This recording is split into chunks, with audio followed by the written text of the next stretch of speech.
Hello fellow humans and welcome to the Madhouse. I'm Josh and you're watching my first attempt at Top 5 Wednesdays. I thought I'd have a go at this because I'm not at uni for the next few weeks and I have more time to do videos. It's not going to be a regular feature unless I can get far more organised, which is not likely to happen. Today's topic is the top 5 absolute worst endings to a series. Now this was difficult to do because, well, most of the series I read have good endings, or they're actually ongoing, so there is no ending yet. So it's rather difficult to make a judgment, but I still managed to narrow it down to 5. I'm afraid most of these are from fantasy novels or young adult series because they're my favourites, though I am also fond of classics and sci-fi. I mean, if you have a problem with that, get out of my madhouse. Simple as. Number 5. I actually mentioned this in a previous video, but Inheritance by Christopher Paolini. It's a very pretty book, despite the fact that I managed to completely ruin the dust jacket. I've said it before, Galbatorix's defeat was completely underwhelming.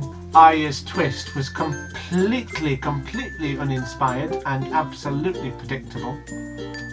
The only interesting thing in it was Angela, and we don't really learn enough about the enigmatic witch for it to change my view on it. Number 4 I don't have because this was a library book. The Dying of the Light, last novel in the Skullduggery Pleasant series. I started reading them when I was a kid, and while they got slightly more adult as they went along, they were still rather childish, so I didn't buy it. I'd say the series was dragged out far too long anyway, but this was disappointing. Without giving away too many spoilers, Darkess essentially became a god, and they couldn't stop her plan to destroy everything and remake it, so they didn't, kind of. It's a bit more complicated than that. I was not impressed, even though, like Galbatorix, the only way they managed to stop it is the only way it could have been done from what we've been told. But I was so disappointed. Yeah. Hello, Alf. How are you? Sorry, I'm not going mad. My dog is on the bed. Alfie, say hello to the internet. Or not. He's not the most obedient of dogs anyway, but he's lovely. Alf, what? Don't look at me like that. I'm filming a video. I'm kind of busy. Number 3. Yes, 3. That would. I suppose this would be more appropriate. Number 3. Mockingjay from the Hunger Games trilogy. I absolutely love the series, and I have the other books around here somewhere. But it just wasn't. It wasn't right.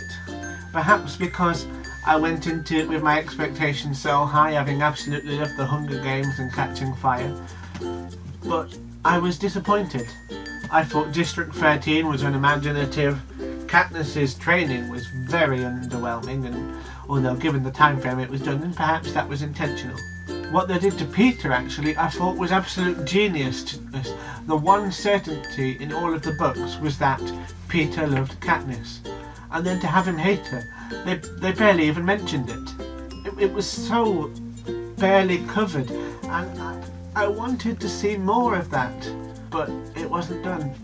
We never saw it explored fully, the extent to which the Capitol broke Peter. But at least we do get to see Katniss finally admitting that it was Peter she wanted rather than Gale. She finally made a decision. Prim's death was sad, but it was entirely expected. All of the sweet characters in this series get destroyed, so no surprise there. And Katniss restarting District 12 as a medical district. It was absolutely brilliant. But it was in the epilogue, so we don't get enough information about it. In short, I thought the book was great, but it wasn't the ending that the series deserved. Number 2, Inkdeath or Tintentood by Cornelia Funke.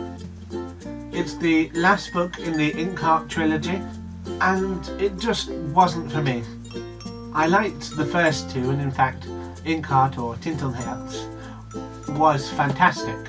If you ever get the chance to read it in the original German, I urge you to do it, because so much is missed out in translation. I did actually think that maybe the reason I didn't like this was that it was a different translator. But no, it wasn't. They were all translated by, if I can check the name, Anthea Bell. So why it should be, the style should be so different. I don't understand. But I didn't like it. Maybe it's because I'm a writer myself, but the idea of somebody else inside my books rewriting them to suit their own whims and pleasures, it not just annoyed me and made me very angry, but it made me sad. To think that someone could do that was terrible. The villains were poor, even though the way the Adderhead was rotting was fascinating. And Maggie lost so much of her sass and her spark and her wit that she had in the first novel. She essentially was reduced to choosing between two suitors. I don't really see the appeal. It just didn't feel like the same writer. And I'm a bit hesitant to start the series again now because of that. Now, number one, I think everyone should have read at some point. The Last Battle by C.S. Lewis. Now, the rest of the series, they're all on my shelf up there, I thought were remarkably good. Okay, The Magician's Nephew was a bit iffy, but the rest I really, really enjoyed. But when I read this, I thought it was somewhere between rubbish and insane. Tashlan, the combination of Tash and Aslan, was just... it didn't fit in with the theme of the series. The dwarves being unable to see Aslan's country, the donkey dressed up as a lion and controlled by an ape, it all seemed completely mad. And the last part with the onwards and upwards and Aslan's country and the real world just being a shadow of Aslan's country. You see where I'm going with this? It's all Aslan's country. It was just silly. I realise now that it was almost an exact transposition of the Book of Revelations in the Bible, which would explain a lot of the madness. I mean, now I may be wrong, but Revelations comes across to me as a mushroom dream. It's not good. Now, given that the rest of the series was very child friendly and it was interesting and it had plot twists in it, although some of the twists weren't exactly very twisty, it was just a slight bend, it was fine. But I think this took the biblical allegory a step too far, which is a real shame. It was disappointing. That's my top 5 worst series endings, but now as a bonus and to lighten up the tone of the general thing, I'm going to give my favourite ending to a series, A Darkling Plain by Philip Reeve, which is the ending of the Predator Cities Chronicles, or Mortal Engines if you don't know. It is truly fantastic. Again, I'll try not to give out many spoilers, but Tom and Hester are reunited with the Jenny Hanover and Anna Fang, although not in the way one would expect. London is reborn and peace is brokered. And of course, Shrike, the one constant throughout the entire series and the prequel series, the Fever Crumb series, which you should really, really give a go.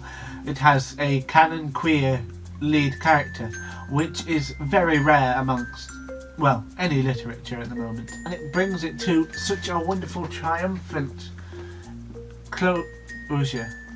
That's it for today. I hope you enjoyed the video. There should be another one up on Friday if I can manage to upload it. The internet connection here is truly terrible.